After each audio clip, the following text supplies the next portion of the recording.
disappointing way to end a good unbeaten run of 4 matches. Yes, you know, when you go down to 10, when the opposition go down to 10 men, you think that you've got to go on and win the game then. When really, you know, I would have taken 2-2 on the outcome of the game really, and the way the game had panned out. And you know, when you're in your defensive third, right in the corner, the last thing you want to do is take a quick throw in, and when you're not set up, and you know, we sliced the clearance, and then you know, probably the goalkeeper should save it. So catalogue of errors in the last couple of minutes, and we've paid for it. But you know, full credit to Bishops. They came out with a game plan and sat in front of us, made it hard to beat for us, and tried to counter attack, and they've gone away with 3. I thought they looked a better side tonight than they had down there when we beat them 3-0. Yeah, I don't know how much of that was down to us not being in faces enough and not winning enough second balls. But yeah, you know, we've always sat here together, myself and you, and praised the opposition when we needed to, and been honest about it. And I think probably, yeah, on reflection, they maybe did deserve to win 3-2, but you know, with only 3 minutes left or whatever, we've got to take 2-2. You know, that to take a quick throw in when it's not really on to take a quick one, it's just a bit naive from us really.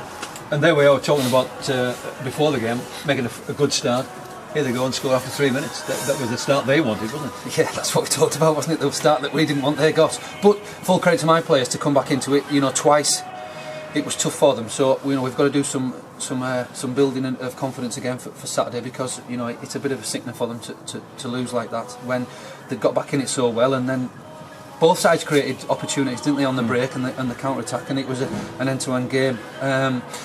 So you know, disappointing, but you know, we've got to take the next one. We played really well, and tonight they didn't let us. That was the thing. I think we give them a bit of credit, but you know, we've got 2 tough games coming up now, so we've got to regroup quickly and get back on it. Smashing goal our second. Within a minute we made it 2-2. Some good build-up, great passing down the right-hand side, good ball in by the young man, and Gareth Arneson finished for his second. And that must be a pleasing thing for you, that he's starting to hit the net again. Yeah, I thought at times, you know, Gareth and Jacob connected quite well, and there was a few through balls that nearly, you know, were nearly getting there, and just a little bit more care with it, and they both have got each other in at different times. So yeah, good for Gareth. You know, he had a bad spell and his confidence was really low, but he's bounced back in the last 2 or 3 weeks, and you know, his goals towards the end of the season now, if he can get some more, could be vital for us. So yeah, it's good to see him. You know, you need a striker who's on form, and at the moment he is, and you can see that in his game as well, and the running that he's made. So good for him. Obviously he's disappointed he's not on the end of getting us a draw, but again, we've got to, you know, talk about what happened in that defensive third, and sometimes a draw, even if it's at home, it is a point in the right direction, and you know, we've just let ourselves down in that last couple of minutes there. You've got a small squad, and there was 1 or 2 knocks tonight. You've got Dave Hughes and Johnny Rideoff. They both seem to get knocks, and a big game on Saturday. So you sort of be looking at how you can handle your substitute tonight in view of Saturday coming up as well.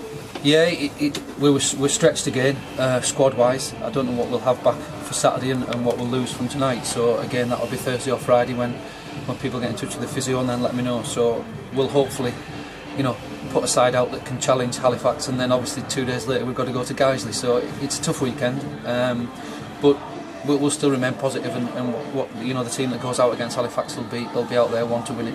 Long term, does it look as though the likes of Ben McKenna, Carl May and Anthony Wright could be out of contention for the rest of the season? Kyle possibly, I don't know, to be honest. You know, when it's knees and so forth, Kyle's injury, the hamstring from Anthony Wright, he's doing quite a lot of running tonight, so possibly we'll see him back. Ben, I'm not certain either, he's still got swelling, so until the swelling goes away, we're not 100% certain on that one. With regards to Kyle, we may need to scan him, I'm not certain. You know, they're not 100% certain whether it's cartilage or whether it is his medial, so I can't put time frames on something I'm not certain about really. And Jordan Connaughton? Jordan has started to do some light running, so maybe we'll see Jordan again. I thought he was a complete tear of his thigh at the top, but I don't think it's quite as bad, so yeah, we may see Jordan again, yeah. But fingers crossed anyway. Darren, thanks very much for